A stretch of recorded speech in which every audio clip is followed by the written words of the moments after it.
Elle a fini, elle est française, elle a fini sa thèse à Montpellier avec Jean-Luc Audinet.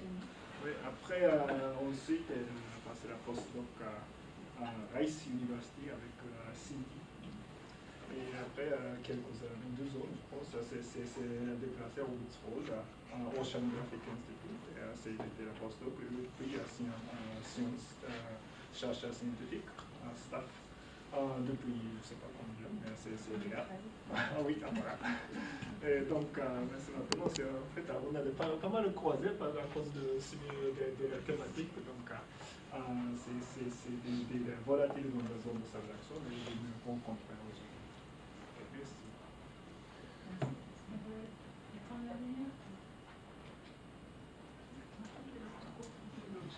Peut-être une de plus, ouais. Ok, super. Bon, merci à tous d'être venus. Donc aujourd'hui, je voulais vous présenter 3 histoires qui sont distinctes, mais qui se relient au thème général du transport de matériel hydraté et du transport d'éléments volatiles dans les zones de subduction, et qu'on peut également appliquer à d'autres contextes tectoniques, comme vous allez voir. Donc on va commencer avec le budget des halogènes dans la plaque subductée. Donc dans les zones de subduction, vous savez que c'est là où on a beaucoup de matériel de recyclage de matériel crustal, recyclage de matières organiques, d'éléments volatiles.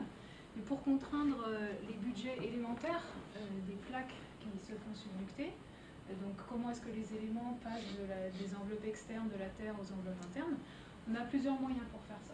Donc par exemple, on peut faire un forage IODP sur la lithosphère océanique ici, et étudier, analyser la composition de la lithosphère océanique.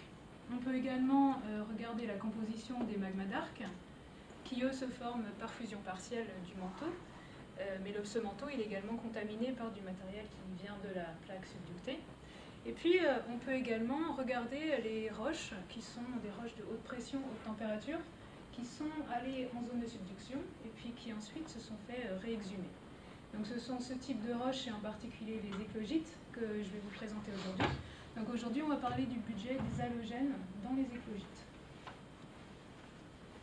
Alors pourquoi les halogènes? Les halogènes ce sont des éléments qui finalement ne sont pas très abondants dans la Terre, mais par contre ils ont un rôle très important. Tous les organismes humains, dont nous les humains, on a besoin d'halogènes, on a besoin du fluor, du chlore, de l'iode pour survivre. Donc les halogènes, ils ont un rôle important pour la biosphère et l'évolution de la vie en général. Pour la Terre interne, les halogènes, ils ont également des rôles importants. Ce sont des éléments qui ont une forte réactivité chimique, ils ont des propriétés oxydantes, et quand ils sont présents dans des magmas, ils peuvent modifier la viscosité de ces magmas. Par contre, on a peu de contraintes sur le cycle global des halogènes, des enveloppes externes jusqu'aux enveloppes internes. Donc c'est ça qu'on va essayer de mieux contraindre. Et puis j'ai mis cette petite image parce que si vous retenez que ça du séminaire, c'est un peu pour le fun fact. À pression et température ambiante, le chlore et le fluor se présentent sous la forme de gaz, le brome c'est un liquide et l'iode c'est un solide. Donc les éclogites, j'ai mis une image ici d'une éclogite, ce sont des roches qui se forment lors de la déshydratation de la croûte océanique, lorsqu'elle rentre en subduction, à des pressions qui sont en général supérieures à 2 gigapascales. Elles sont composées principalement de grenat, ce sont ces minéraux rouge-marron, et de clinopyroxène qui est ce minéral vert. Et les halogènes dans les éclogites, ils peuvent bien sûr être distribués dans différentes phases. Pour l'instant, on ne sait pas exactement où ils se trouvent les halogènes dans les éclogites, donc c'est ça qu'on va essayer de mieux contraindre. En théorie, les halogènes peuvent se trouver dans la fabrique cristallographique des minéraux frais, par exemple le grenat ou le clinopyroxène. Ils peuvent se trouver dans les minéraux qui sont altérés, qui peuvent se former lors de l'exhumation, la rétrogression des roches métamorphiques. Et puis peuvent se trouver potentiellement aux joints de grains. C'est quelque chose que je ne vais pas trop explorer aujourd'hui, mais on peut en parler plus tard si vous êtes intéressé. Et puis ils peuvent se trouver potentiellement dans les inclusions fluides. La méthode traditionnelle pour analyser les halogènes, c'est de prendre une éclogite et d'en faire une poudre. Donc on fait une analyse de roche totale. Donc quand on a une analyse de roche totale, ça nous donne des informations qui sont très importantes sur les concentrations en halogènes dans les éclogites. Par contre, ça ne nous donne pas une information sur la distribution des halogènes dans ces éclogites. On ne sait pas où il se trouve, quelle phase contient ces éclogites. D'accord? Donc oui, donc les roches totales. Donc les questions auxquelles on essaye de répondre par ce projet, c'est tout simplement comment sont distribués les halogènes dans les éclogites et est-ce que les analyses de roches totales, donc de poudre, sont représentatives pour calculer les budgets globaux des halogènes dans les zones de subduction. Donc ce qu'on propose de faire, c'est de combiner nos analyses de roches totales avec de l'analyse in situ, c'est-à-dire directement sur les minéraux, dans les lames minces par exemple. Et pour faire ça, j'ai utilisé la Cameca 1280 qu'on a à Woodsole, en collaboration avec mon doctorant qui finit l'année prochaine. Et donc ces analyses, on peut les faire dans les minéraux frais, on peut les faire dans les minéraux altérés, les joints de grains. Et on a publié la méthode il y a 2 ans. Et donc ces analyses in situ, elles peuvent vraiment nous apporter des contraintes sur la distribution spatiale des halogènes dans les éclogites subductées.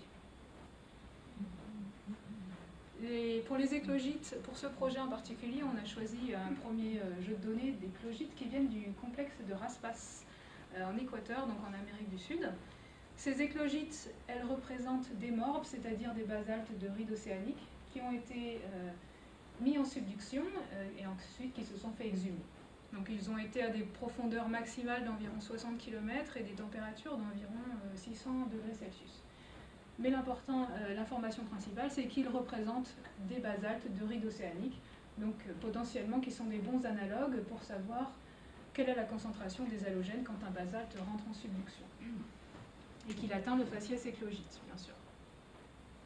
Alors là, on voit des résultats par Sims, mais d'abord, je voudrais que vous vous concentriez sur ces 2 premières figures, ces 2 premiers graphes, qui représentent les proportions modales dans les éclogites que l'on a.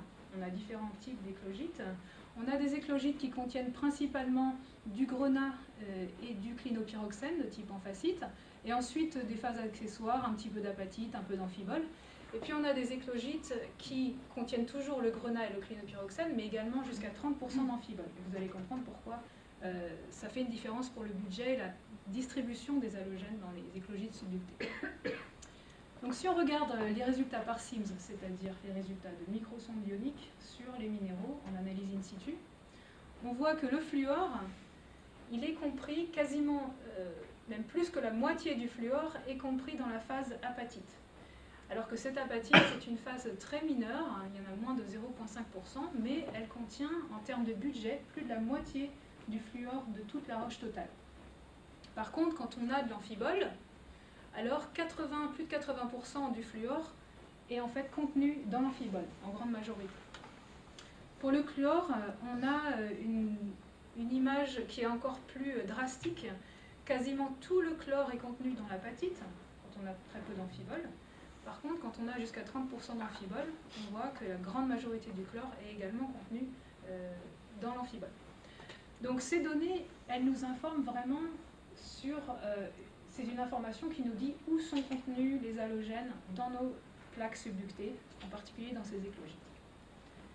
Maintenant, on va comparer les analyses traditionnelles de roches totales sur poudre avec les analyses in situ que l'on obtient avec la microsonde ionique.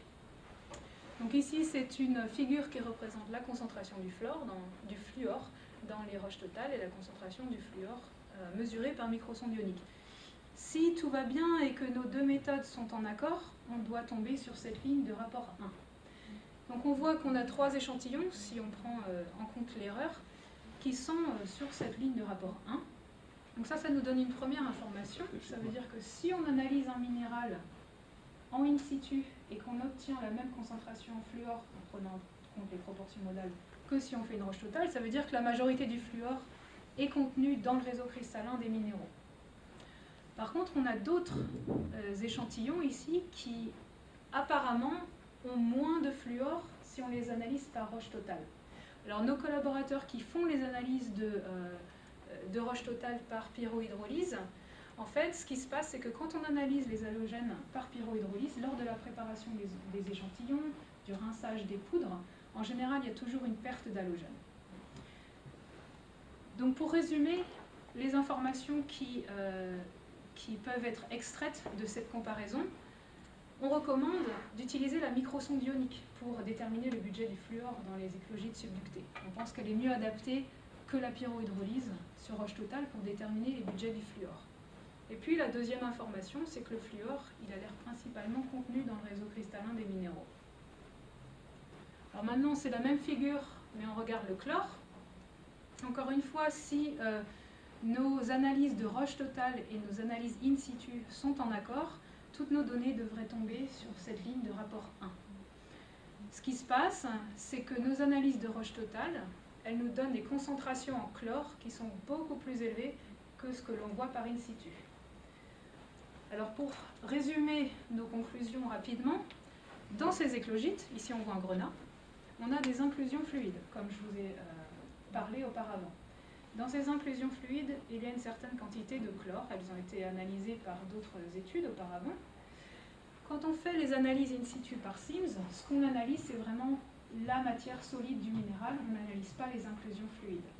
Donc en fait, on va sous-estimer drastiquement les budgets en chlore dans les éclogites subductées si on analyse nos minéraux que par microsonde ionique. Le chlore, il est principalement contenu dans les inclusions fluides. En fait, dans nos échantillons, on estime que plus de 80% du chlore est contenu dans les inclusions fluides, même si elles représentent un tout petit volume dans nos échantillons. Et puis, comme pour le fluor, on recommande cette fois-ci l'inverse. On pense que la pyrohydrolyse, c'est-à-dire les analyses sur roche totale, puisqu'elles tiennent en compte les inclusions fluides, elles sont mieux adaptées pour déterminer le budget du chlore. Il faut que nos échantillons ne soient pas altérés, et pour être sûr que l'on calcule des budgets qui ont un sens, il faut que les inclusions fluides elles soient primaires. Donc comme vous avez monté au début, il n'y a pas d'inclusion fluide dedans. On a des inclusions fluides dans nos minéraux. Le diagramme de Camembert, de pie chart.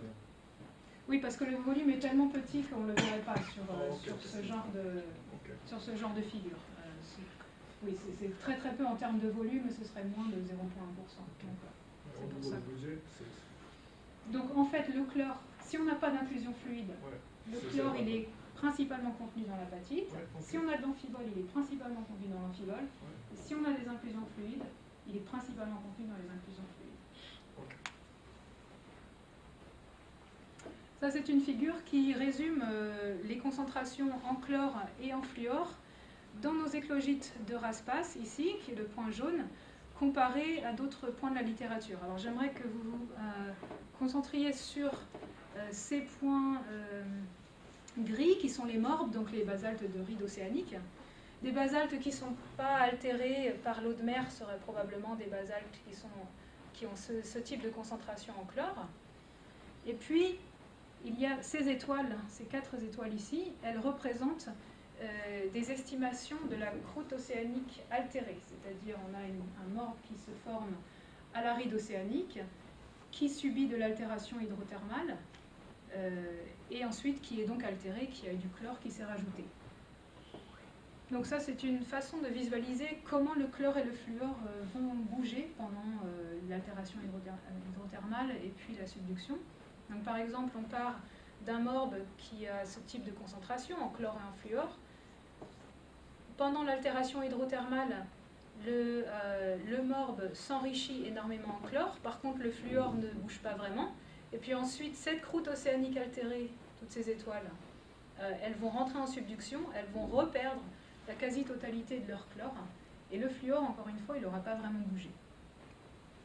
Ça, c'est juste une façon visuelle de visualiser ce que je viens de dire. Donc on a la ride océanique, la croûte océanique avec les morbes, l'altération hydrothermale rajoute du chlore. Ensuite, la croûte océanique altérée, elle va rentrer en subduction, et quand elle se métamorphose et qu'elle se transforme en éclogite, à partir de ce moment-là, on voit qu'il y a déjà plus de 95% du chlore qui a été extrait de cette croûte éclogitique, alors qu'une grande majorité du fluor est retenue en fait dans les éclogites. Donc les deux messages qu'on peut retenir ici, c'est que les éclogites subductées, elles contiennent à peu près la même quantité de fluor que les morbes et que la croûte océanique altérée. Il ne se passe pas grand-chose pour le fluor.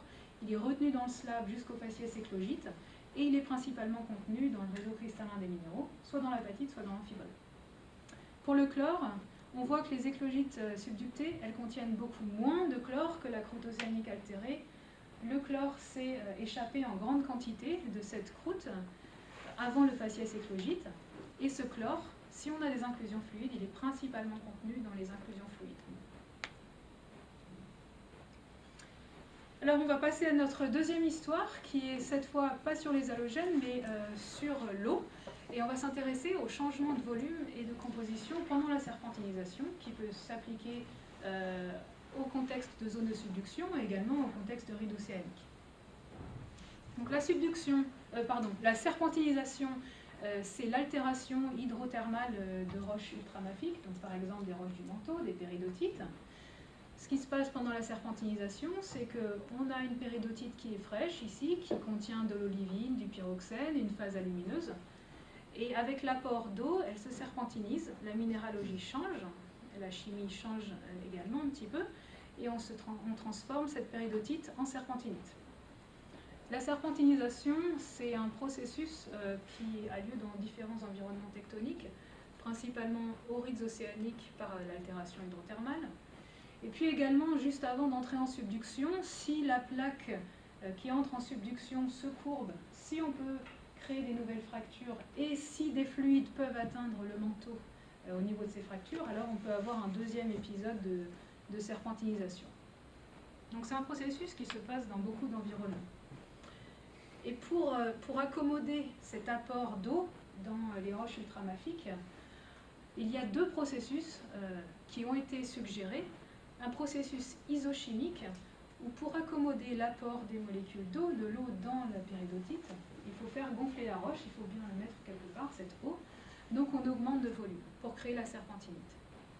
Un autre processus qui a été suggéré, c'est un processus cette fois de type isovolumétrique, où pour accommoder l'apport d'eau dans la péridotite, il faut se débarrasser d'autres éléments comme le magnésium, le calcium ou le silice. Alors la majorité des études ont montré ou suggèrent que le processus isochimique ou quasi-isochimique est le processus qui se déroule pendant la serpentinisation. Les études ont suggéré que les augmentations de volume pouvaient varier en général entre 40 et 50% à peu près. Par contre, on n'a pas d'expérience où on voit vraiment cette augmentation de volume au cours du temps. Donc c'est ce projet que nous on voulait proposer, d'essayer de vraiment calculer le changement de volume des péridotites naturelles durant la serpentinisation. Donc les calculs de changement de volume, c'est moi qui les ai faits, et les expériences hydrothermales, c'est mon collaborateur Frieder Klein à Wilson qui les a faites. Donc l'idée, c'était de prendre des blocs de péridotites naturels, qui sont donc composés d'olivine, d'orthopyroxène, de clinopyroxène et de spinel pour nos échantillons, et puis de les mettre à cuire dans un fluide de type eau de mer hydrothermale à 300 degrés Celsius pendant 5 mois, 10 mois, 18 mois. Donc on a fait des expériences très longues, parce que la serpentinisation en milieu naturel, c'est des processus qui prennent du temps. Donc vous allez voir combien on a serpentinisé, je vais vous montrer ça après. Mais on a utilisé deux types de protolithes pour ces expériences, des péridotites qui sont plus riches en pyroxène, ce sont des xénolithes qui viennent d'Eifel en Allemagne, et puis des péridotites qui sont plus riches en olivine qui viennent du massif des Twin Sisters dans l'état du Washington. Donc deux types de péridotites pour voir s'il y a des changements en fonction du protolithe. Pour calculer les changements de volume qui pourraient se dérouler pendant la serpentinisation, moi j'utilise la position des spinels, qui sont les oxydes qui sont présents dans les péridotites. Et donc ça, c'est juste une illustration schématique du concept que j'ai développé pour ce projet. Par exemple, on a les spinels bleus qui sont la position des spinels avant la serpentinisation. Je peux calculer la position du centroïde de chaque spinel, et donc la distance entre chaque spinel, avant l'altération hydrothermale, et puis après 5 mois, 10 mois, 18 mois, je recalcule la distance des centroïdes, entre les centroïdes de chaque spinel, et je vois si le volume est resté le même, a augmenté, a diminué. Voilà. Donc pour faire ces calculs, j'utilise un instrument que j'ai installé dans mon laboratoire il y a quelques années. C'est un Skyscan 1272, c'est un instrument qui permet de faire de la microtomographie. Pour nos échantillons, j'ai utilisé une résolution de 2,25 microns, mais en théorie, on peut descendre à des résolutions de 0,45 microns avec cet instrument. Donc c'est petit, mais c'est assez puissant. Donc c'est un instrument assez sympa. Là, c'est une vidéo. Donc je vais vous montrer un exemple d'un échantillon de péridotite. Ça, c'est un échantillon d'Eiffel qui est donc assez riche en pyroxène. Et puis, ce sont donc là les données de Tomo qu'on peut voir. Donc nos échantillons, ils font à peu près 7-8 mm de diamètre, à peu près 6 mm de haut. Les spinels, ce sont les phases qui sont les plus claires, hein, puisqu'elles sont les plus denses dans cette image. À l'intérieur, on voit de l'orthopyroxène, c'est le plus gris foncé, et puis l'olivine gris clair. Et ce que je peux faire, c'est que je peux segmenter les données assez facilement. Donc je peux individualiser tous les pixels qui correspondent à mes spinels, et puis calculer le centroïde de chaque spinel dans cet échantillon. Alors ces échantillons en particulier contiennent vraiment beaucoup de spinels. Vous voyez là à l'intérieur, en clair, ce sont tous les spinels qui sont dans ce petit échantillon. Donc ça nous fait tout un réseau de traceurs qui sont passifs, qui vont bouger suivant comment la roche se craque et augmente de volume ou non pendant la serpentinisation. Donc c'est le même échantillon que tu suis? Oui, tout à fait. Alors on fait pas c'est pas le même échantillon à 5 mois, 10 mois et 18 mois. On a un échantillon, plusieurs échantillons qu'on a fait tourner que 5 mois, d'autres qu'on a fait tourner 18 mois et d'autres qu'on a fait tourner 10 mois. Parce que si on décompresse l'expérience pour rescanner, moi je pense que ça va après introduire voilà, peut-être des nouvelles fractures. Voilà. Je pense que c'était mieux de garder un échantillon en système fermé pendant toute l'expérience et ensuite de regarder le changement de volume. Donc là c'est un exemple pour un échantillon qui a passé 18 mois dans la cellule hydrothermale à 300 degrés Celsius, donc qui est la température optimale de serpentinisation. C'est là où ça va le plus vite, même si ça va toujours pas très vite à notre échelle humaine. Donc à gauche, c'est un rendu 3 dimensions d'un des échantillons, qui là c'est un échantillon qui est très riche en olivine avec un petit peu d'orthopyroxène. Et puis ici à droite, c'est la même image de l'échantillon en image miroir après 18 mois d'expérience hydrothermale. Donc on voit qu'il y a de la serpentine qui s'est formée, la magnétite qui est arrivée, l'orthopyroxène s'est transformé en serpentine, type bastite, puis on a des nouvelles fractures qu'on voit à l'extérieur, et on reconnaît toujours les spinels ici. Alors les fractures, on les voit à l'extérieur, mais ce qui est vraiment très intéressant, c'est qu'on les voit à l'intérieur aussi, ces fractures. Donc en fait, nos fluides, ils se sont vraiment propagés dans tout le volume de l'échantillon. Donc ici, on voit à gauche l'échantillon. Donc c'est une coupe dans la direction Z, au milieu de l'échantillon, au milieu du cylindre. On voit l'olivine, l'orthopyroxène, le spinel. Ça c'est avant l'altération hydrothermale. Vous voyez que les bords des échantillons ils sont bien nets, bien coupés. Puis après 18 mois, on a quand même un échantillon qui a été bien rongé vers l'extérieur, mais on a également des fractures que l'on voit qui se sont propagées à l'intérieur des échantillons et qui sont remplies de minéraux secondaires. Donc il y a vraiment eu une serpentinisation qui s'est déroulée dans tout le volume de l'échantillon. Une observation importante également, c'est que là où on avait de l'orthopyroxène, ce sont des régions où elles sont beaucoup plus mangées, beaucoup plus altérées. Donc le taux de réaction de l'orthopyroxène était beaucoup plus rapide que celui de l'olivine. On estime que c'est entre 2 à 4 fois plus rapide que l'olivine. Ça, c'est une représentation d'un des échantillons où j'ai colorié les spinels. Cette couleur, elle correspond au pourcentage de changement de distance avant et après l'altération hydrothermale.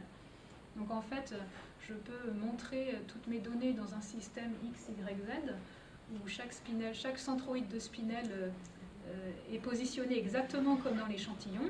Et puis on peut calculer la distance entre spinel 1 et 2, et en fait entre chaque spinel, on calcule les distances. Donc ça dépend des échantillons, combien de spinels j'utilise. Je peux faire entre 150 et 3400 calcul de distance par petit échantillon. Donc ça nous fait une très bonne contrainte au niveau de la distribution spatiale. Et puis ça, ces calculs, il faut les faire avant et après altération hydrothermale. Donc si notre échantillon il était 100% serpentinisé, donc toute la péridotite s'était transformée en serpentinite, je pourrais prendre mes changements de volume que je calcule par les spinels, et si ce changement de volume était 40%, je dirais la serpentinisation est liée à un changement de volume de 40%. Par contre, les expériences, elles ne sont pas 100% serpentinisées. Après 18 mois, on n'a que quelques pourcents de serpentinisation. Il faudrait des dizaines d'années pour arriver à un échantillon qui est totalement serpentinisé.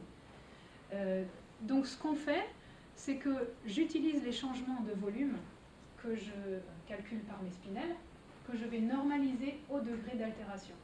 C'est-à-dire qu'on va regarder le changement de volume dans la partie serpentinisée, vraiment ce qui est lié à la serpentinite. Pour déterminer les degrés d'altération, on utilise la thermogravimétrie, on prend un échantillon, on le fait chauffer et cet échantillon il se déshydrate et on voit quelle phase minérale se déshydrate et quand. Et on peut les identifier. Pour les échantillons de type Eiffel qui sont riches en pyroxène, on forme de la serpentine et puis on forme du talc. Donc les pyroxènes, ce sont des minéraux qui sont riches en silice. Le talc, c'est riche en silice. Donc on a une correspondance entre notre protolithe de départ et puis la composition de nos minéraux secondaires, donc ça c'est rassurant. Et pour les échantillons qui sont plus pauvres en pyroxène, qui sont plus riches en olivine, on forme encore une fois de la serpentine, mais là on va également former de la brucite. Donc l'olivine c'est riche en magnésium, la brucite c'est riche en magnésium. Donc on a également une bonne correspondance entre la composition de notre protolithe de départ et puis quelles sont les phases secondaires que l'on forme pendant la serpentinisation. Tout ça pour dire que le degré d'altération que l'on calcule pour nos échantillons est entre 2 et 5%. Donc ça veut dire qu'il y a à peu près 2 à 5% de l'échantillon qui est serpentinisé après 18 mois, c'est 5%. Donc quand on regarde les données, changement de volume en fonction de la durée des expériences, on a des relations vraiment systématiques qui sont très intéressantes. Ici, je montre le changement de volume total de la roche, c'est-à-dire pas que la serpentinisation, mais la roche entière. On voit qu'on varie entre 0,5% et 2,5% d'augmentation de volume dans notre roche totale en fonction de la durée d'expérience. Et on voit que plus on laisse nos échantillons dans cette cellule hydrothermale, plus ils ont gonflé, tout simplement, donc plus ils ont augmenté de volume. Donc là, on voit vraiment pour la première fois une augmentation de volume systématique avec le temps. Et on va essayer de la quantifier. Et pour la quantifier, encore une fois, on prend ce changement de volume, on le normalise par le degré d'altération, et on peut revenir au changement de volume dans la partie réagie de la roche. Donc là, c'est ce que je montre ici. Après 5 mois d'expérience, le changement de volume dans la partie réagie, il est assez variable entre 5 et 30%. Par contre, quand on arrive à 10 et 18 mois, on voit qu'on commence à stabiliser. Bon, il y a de la variabilité, mais on se stabilise en moyenne à une augmentation de volume de 44% dans la partie serpentinisée. Alors, vous vous souvenez, en théorie, les changements de volume, c'était entre 40 et 50%. Donc là, on est vraiment cohérent avec les études théoriques qui montrent quelles sont les réactions qui se passent et quel est le changement de volume que l'on peut prédire pendant la serpentinisation. Un autre aspect intéressant de ces expériences, c'est qu'on a pu analyser le fluide dans lequel baignaient nos échantillons de péridotite pendant qu'ils étaient en train d'être serpentinisés. Donc la composition du fluide, en tout cas pour calcium, magnésium, je la montre ici. Ce losange noir, c'est la composition de départ du fluide, donc au temps 0, où on commence l'expérience hydrothermale. Et puis on voit qu'on a une corrélation négative entre le calcium et le magnésium. Ça veut dire que notre fluide de départ, avec le temps, dans toutes les expériences, on va perdre du magnésium dans le fluide. Donc le magnésium, il va aller dans la partie serpentinite de notre expérience. Par contre, le calcium, par rapport aux concentrations de départ, il augmente systématiquement. Donc il y a toujours du calcium qui est relâché dans la partie fluide. Alors, une interprétation possible, que l'on a faite à partir de ce graphe, c'est que ce rapport magnésium-calcium dans le fluide, cette fois-ci, on ne parle pas de la partie rocheuse, le rapport magnésium-calcium dans le fluide, en fait, il semble dépendre du rapport olivine-pyroxène dans le protolyte de départ. Donc par exemple, quand on a beaucoup de pyroxène, on va être ici, quand on a beaucoup de pyroxène, les pyroxènes, ce sont des minéraux qui sont riches en calcium. Par l'orthopyrocène. Par le PX, non. C'est que clinopyrocène. C'est PX qui est riche en calcium. Oui, bah l'orthopyroxène, il est quand même beaucoup plus riche en calcium que l'olivine. Oui, tout de même. Oui, si, Tout de même, enfin, c'est ce qu'on voit. Bien sûr, le clinopyroxène, d'accord, il y a 20%, l'orthopyroxène, c'est peut-être 2-3%, mais il y en a quand même beaucoup plus par rapport à l'olivine où c'est un élément trace. C'est une interprétation, après on peut discuter si vous avez d'autres idées par rapport à ça. Donc si on a si on a beaucoup de pyroxène, on va avoir tendance à relâcher plus de calcium dans le fluide, et donc notre rapport magnésium-calcium dans le fluide, il va être assez bas. Par contre, si on a un échantillon qui est largement dominé par l'olivine, où on a très peu de calcium dans le système en général, on n'aura pas beaucoup de calcium à relâcher. Et donc notre rapport magnésium-calcium dans le fluide, il va être plus haut, plus élevé. Donc ça, c'est ce que j'ai dit. Donc les fluides, ils montrent une perte de calcium et un gain de magnésium dans la roche serpentinisée. Et puis, donc le message important à retenir, c'est que d'après ces expériences, on montre que le processus de serpentinisation, il semble être associé à un changement de volume très important, et nos expériences prédisent un changement de volume de 44%, toujours en gardant en tête qu'on est dans les premiers instants de la serpentinisation. On ne serpentinise que jusqu'à 5%. Donc ça, c'est quelque chose à garder en tête. Et puis, les échanges calcium-magnésium entre le fluide et la roche, ils montrent que la serpentinisation, ce n'est pas un processus qui est purement isochimique. Il y a quand même des échanges, il y a quand même des éléments qui passent d'un matériel à l'autre pendant la serpentinisation. Ok, donc pour notre troisième histoire, on va passer au-dessus de la plaque subductée, plutôt dans le coin du manteau. Et puis on va parler du rôle des mélanges dans la formation des magmas d'arc.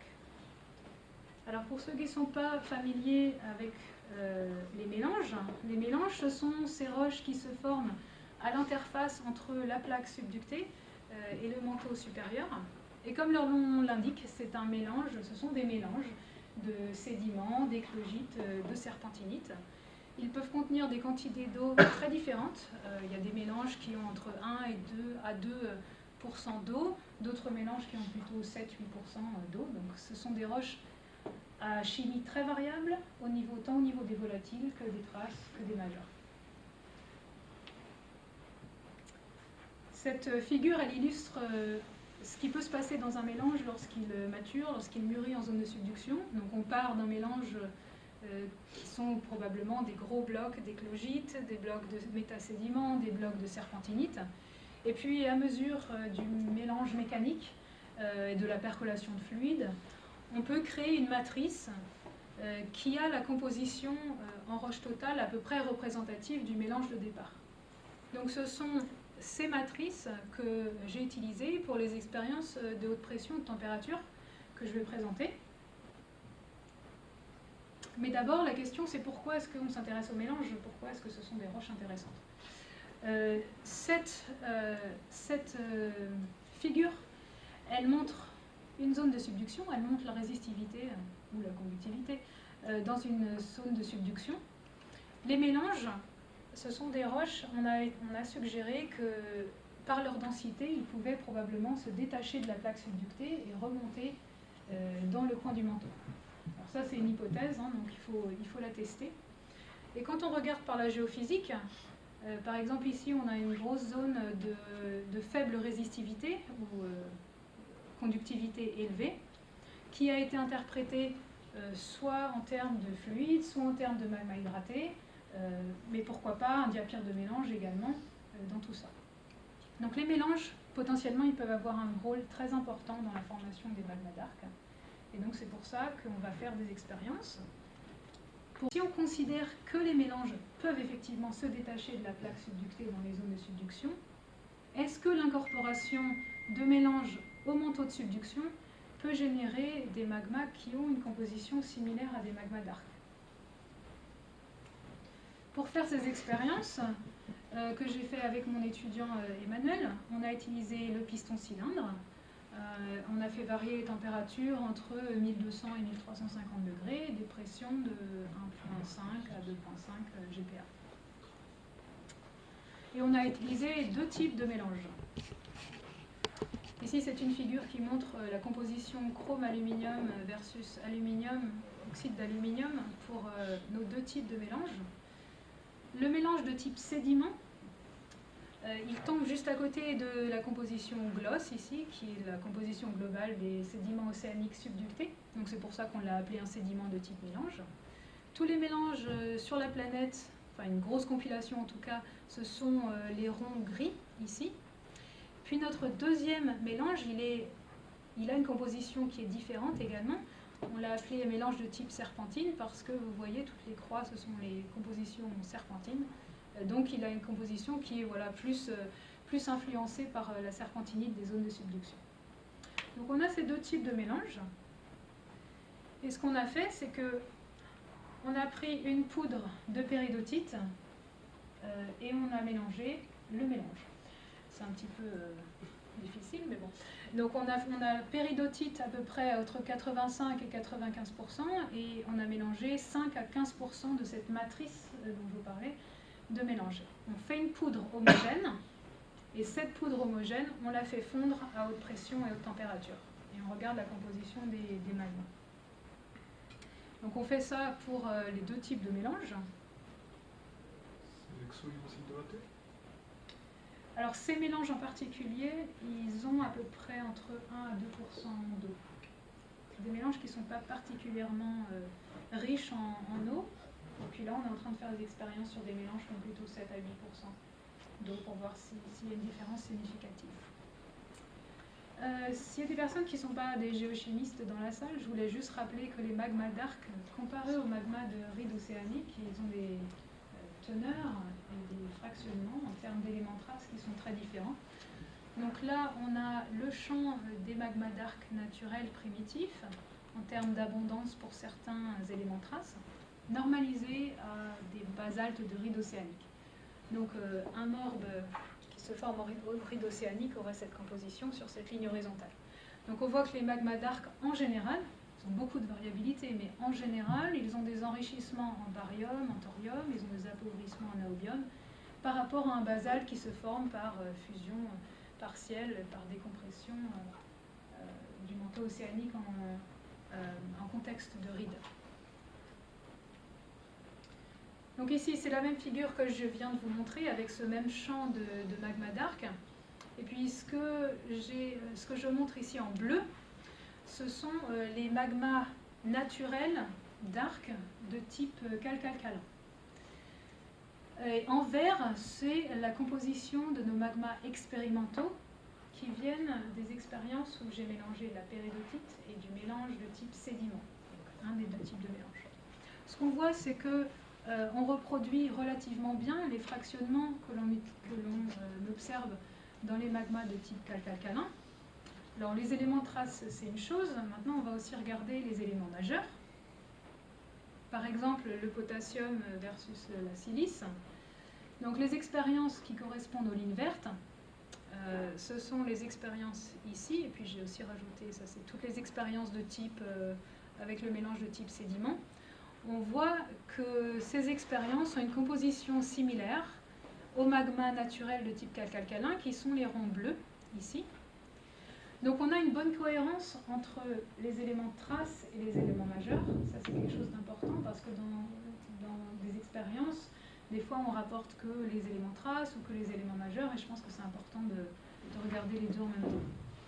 Si on regarde maintenant les résultats pour les expériences où on a fait un mélange péridotite plus mélange de type serpentine, maintenant on reproduit des fractionnements qui sont plus similaires à des magmas de type tolléite.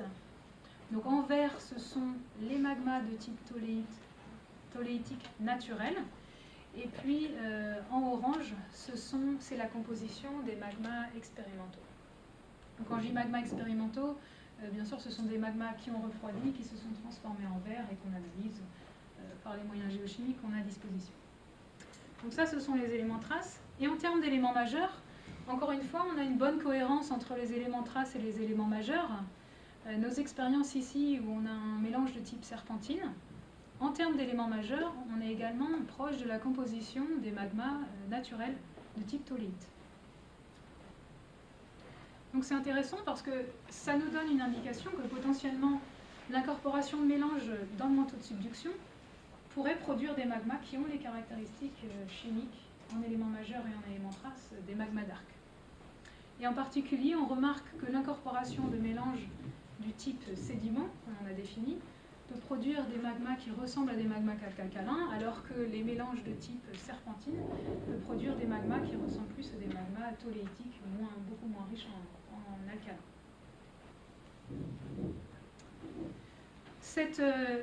Cette dernière diapo, c'est juste pour replacer un petit peu mes résultats dans un contexte géophysique, ou plutôt pour insister sur le fait que je pense que c'est très important qu'on replace nos résultats géochimiques et pétrologiques avec des contraintes géophysiques. Donc ça, c'est un papier que j'aime bien parce que je n'étais pas du tout sur ce papier, mais c'est un papier qui est sorti il y a 2 ans. C'est une des premières images 3D de la zone de subduction des Antilles, où on voit de la sismique ici, qui est interprétée comme un changement entre le faciès schiste bleu et le faciès téclogite. Ici, on a également de la déserpentinisation, donc on a de la sismicité qui est liée à la déserpentinisation. Donc j'espère que dans le futur, on aura plus d'expériences géophysiques que nous, on pourrait relier d'un côté avec des données expérimentales et géochimiques sur des échantillons naturels. Donc voilà, c'est tout ce que j'ai pour aujourd'hui, et puis je vais prendre vos questions si vous en avez.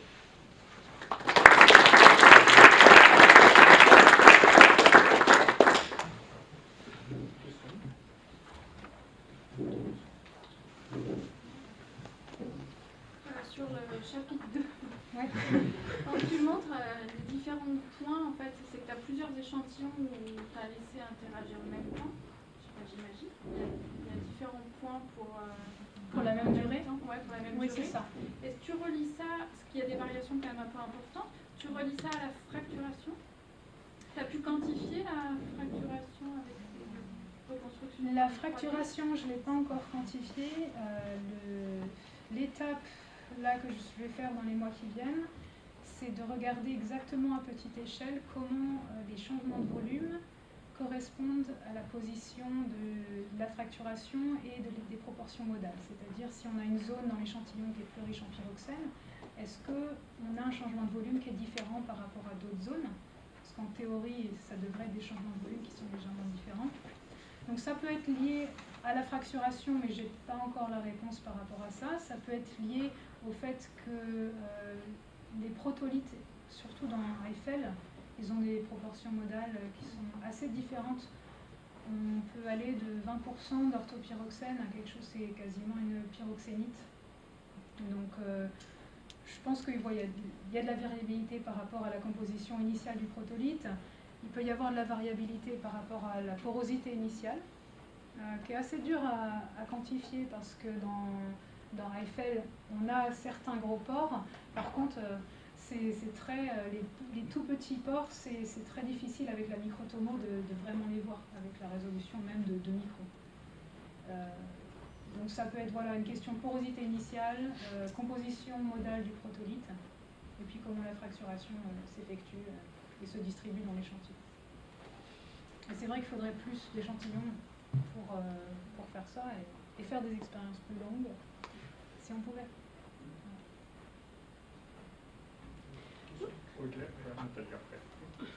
Oui, vous avez dit que le fluor va peindre le coin de manteau. Le fluor, pardon? Ne va peindre le coin de manteau. C'est que le chlore.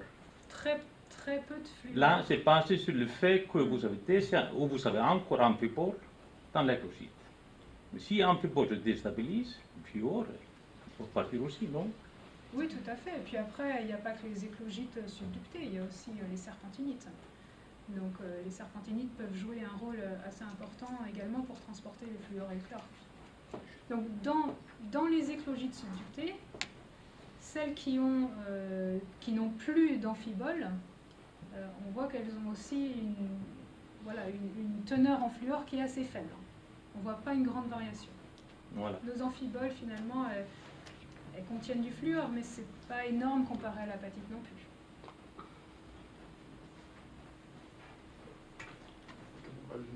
Moi j'ai deux questions. Concernant les éclogites, les inclusions fluides que tu vois dans les grenats, elles arrivent à quel stade? C'est Vous avez une idée? question. Vous contraignez ça comment? Donc on n'a pas encore fait le travail fluide, inclusion primaire, inclusion secondaire. C'est pour ça que je le mentionnais, que c'est important de regarder ça. On remarque que les inclusions fluides, elles sont en général dans les cœurs des minéraux. Par contre, on a aussi des phases de l'omphacite qui est très altérée, qui contient énormément d'inclusions fluides et qui ressemble plutôt à une phase d'altération qui serait plutôt liée à la rétrogression. Donc là, si on fait une analyse de roche totale et qu'on inclut ce genre de phase avec ces inclusions fluides qui n'ont... Voilà, c'est une phase qui a vraiment l'air hydratée en lamince, altérée en lamince. Donc, si on inclut ce genre de minéraux, ça veut dire qu'on va inclure les inclusions primaires et peut-être des inclusions qui se sont formées par altération pendant la rétrogression. Donc c'est pour ça qu'il ne faut absolument pas d'altération quand on fait de la roche totale. Et ça c'est très dur en général, bien sûr. Donc quand est-ce qu'elles se sont produites? Si c'est des inclusions primaires, elles se sont produites avant que ces roches elles arrivent à 60 km de profondeur. Pendant la subduction, pendant le métamorphisme prograde. Les autres inclusions fluides de phase Parce qu'elles sont dans les altérée, grenats, donc elles se sont forcément formées à haute pression. Ouais, il y en a dans les grenats et il y en a dans les clinopyroxanes également. Ouais. Ce qu'il faut savoir, c'est est-ce qu'elles se sont formées pendant la subduction ou pendant Pendant l'exhumation. l'exhumation. Oui, ça c'est la question. Ouais. Et j'ai une autre question qui... Alors tu dis 44% d'augmentation de volume pendant la serpentinisation, C'est ça. Pour combien? 2% de serpentinisation? De 2 à 5% d'altération dans nos échantillons. Donc le 44%, c'est le changement de volume normalisé au degré d'altération. D'accord. Donc C'est le changement de volume dans la partie de la roche qui a réagi. Ok. Donc la serpentinite. Dans la serpentinite. Merci. Ça ferait beaucoup autrement. Ouais. Désolée. Les changements de volume totaux, c'est entre 0,5 et 2,5%. Pardon, les expériences étaient faites à quelle pression? 35 mégapascales. 0,35 kbar, un petit kilomètre. Pour voir le diagramme de vos éclogites d'Amérique latine, de l'Équateur.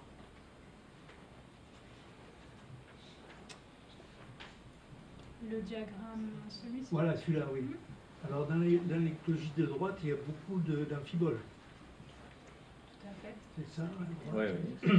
Alors, quelle est la nature de cet amphibole? Quel type d'amphibole s'agit-il? Quel type d'amphibole? Je me souviens plus. Je me souviens plus ce que c'est comme amphibole. Dans une éclogite, qu'est-ce que ça... Est-ce que c'est une amphibole brune, verte? Est-ce que c'est du glaucophane? Vous faites pas la distinction? Oui, si, c'est du glaucophane, tout à fait, merci de... Oui, du glaucophane. Puis regardez le Oui, site c'est de du gestion. glaucophane. Du glaucophane, comme ça. J'ai la mince qui m'est revenue devant la tête. Et donc, toutes les amphiboles qu'il y a dans cette roche appartiennent à la paragénèse éclogitique. Il n'y a pas de rétromorphose, d'amphibole de rétromorphose. On a un échantillon où on a de la titanite et du rutile. On a peut-être un petit peu de rétrogression, mais autrement, normalement, c'est des amphiboles qui sont plutôt progrades. D'accord. Ouais. Alors, autre question, pourquoi vous passez directement du stade océanique au stade éclogiste sans vous intéresser au stade schiste bleu? Parce que entre le stade océanique, on a des amphiboles au cours de métamorphisme océanique, on a des amphiboles brunes qui sont riches en fluor et en chlore. Et lorsqu'on passe en phase schiste bleu, on s'aperçoit qu'on passe donc l'amphibole brune à du glaucophane, et la majorité, pas tout, mais la grande majorité du fluor et du chlore se fout le camp. Oui. Donc pourquoi ce stade-là ne vous intéresse pas? Ça m'intéresse, la raison c'est parce que je viens d'être financée, j'ai 3 ans pour faire ce projet, et donc c'est la première étape de ce projet. Donc on a des échantillons, on peut faire le schiste bleu, et d'ailleurs on a nos collaborateurs qui font les pyrohydrolyses, font les isotopes du chlore, du schiste bleu à la transition écologique. Donc ça c'est quelque chose, je suis tout à fait d'accord, c'est intéressant, il faut le faire. Parce que peut-être je vais intervenir de cette question, parce que c'est dans le diagramme de flow et clos, il y a des positions de AOC. C'est le type de question que j'ai réfléchi beaucoup à certains moments. Là. Oui, celui-là, oui. Oui, avec donc, toutes les estimations, les ça, étoiles. donc, pour déplacer comme ça, Ouais. c'est la hypothèse, on n'a pas acquis beaucoup de fluo dans l'océanisation. Donc pendant la formation d'un amphibole, il n'y a pas beaucoup de fluo. Ça c'est la hypothèse. Et ici, ça c'est l'amphibole, c'est la basse température. Il n'y a pas beaucoup d'air. Par contre, c'est l'amphibole de haute température, avec 500-600 degrés, de celui de la Rönnbrenn brune, on appelle. Ça c'est celui du grès grain, donc blanc. On a commencé à augmenter la F dans l'amphibole. Donc ça dépend de quelle température on fait l'océanisation, on change la position de la... Donc si on prend le point blanc pour faire cette réflexion, il y a des parts de l'air dans le coin de manteau. Ouais. Mais si on prend le vert, on n'a pas. Donc cette conclusion, je pense que c'est toujours... Ouais. Mais c'est intéressant aussi parce qu'il y a 2 ans, quand on a publié la méthode pour les halogènes in situ, on a comparé la composition, les abondances en fluor et en chlore dans les péridotites de différents contextes tectoniques. Et on voit que les péridotites qui viennent de subduction, enfin reliés à des environnements de subduction, ont beaucoup plus de fluor dans l'olivine et dans les pyroxènes que des péridotites abyssales, par exemple. Voilà. Donc il faut bien que ça vienne de quelque part. Donc c'est un peu encore déplacé, un peu, ça vient de la pointe. Oui, donc c'est peut-être majoritairement la flore qui est aussi correcte, mais peut-être certaines quantités libérées dans le coin de manteau aussi. Autrement, on ne trouve pas la flore dans l'organe de la lac.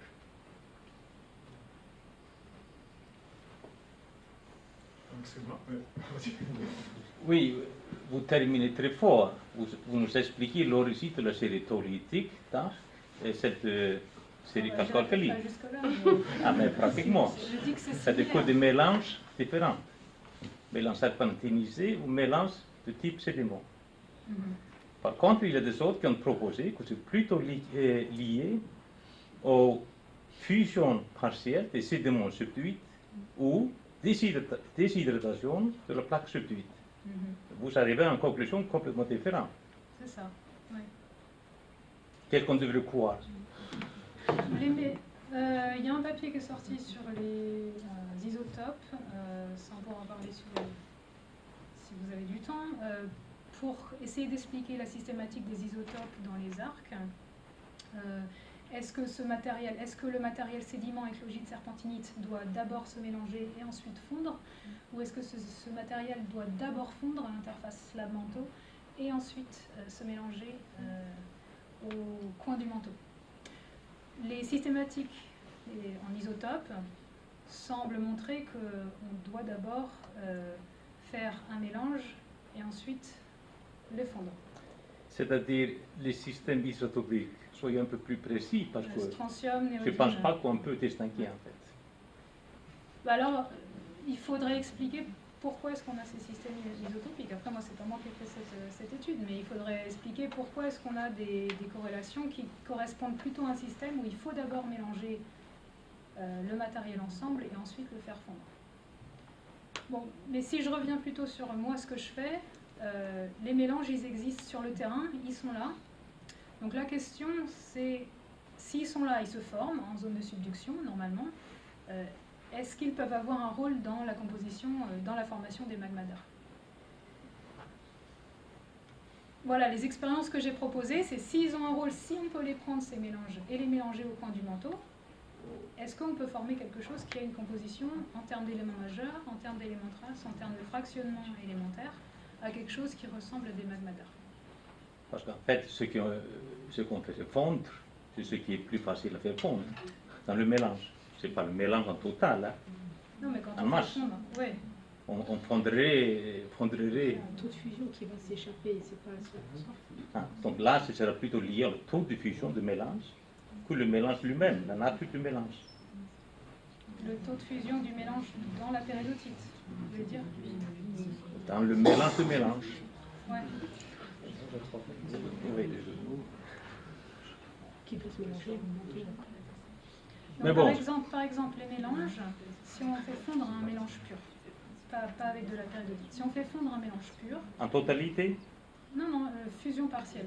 Si on fait fondre un mélange pur, il va fondre à des températures, il va commencer à fondre à des températures qui sont 200 à 300 degrés plus élevées qu'un sédiment, par exemple. Ok? Peut-être. Plus élevé, parce qu'on a de l'apport de serpentinite, voilà, donc on n'a pas un matériel qui va fondre aussi facilement. Pourtant, il y a 13% Bon. d'eau, c'est peu. Après, c'est un autre papier qui est publié, je peux aussi vous Oui, l'envoyer, oui, on peut oui. discuter dessus. Hein. C'est ce qu'on voit en expérimental. Voilà. Non, je m'arrête. Parce que pas de la taux de fusion. Bon, un des problèmes avec les expériences où on fait fondre juste un sédiment, Eh oui. juste de la croûte océanique, le problème c'est qu'on n'arrive jamais à reproduire et les éléments traces et les éléments majeurs des magmas naturels. Genre, j'ai pris toutes les études que j'ai pu trouver, je les ai mises sur mes plots d'éléments traces et d'éléments majeurs. Soit les majeurs étaient à côté, soit les traces étaient à côté. Donc il y a un problème. Ça veut dire qu'il y a des expériences. Pour l'instant, les expériences n'ont pas réussi à me convaincre, moi, que c'était le processus qui formait les magmadars. D'accord. Donc voilà. C'est la partie que j'essaie de développer. Donc, merci encore. Merci.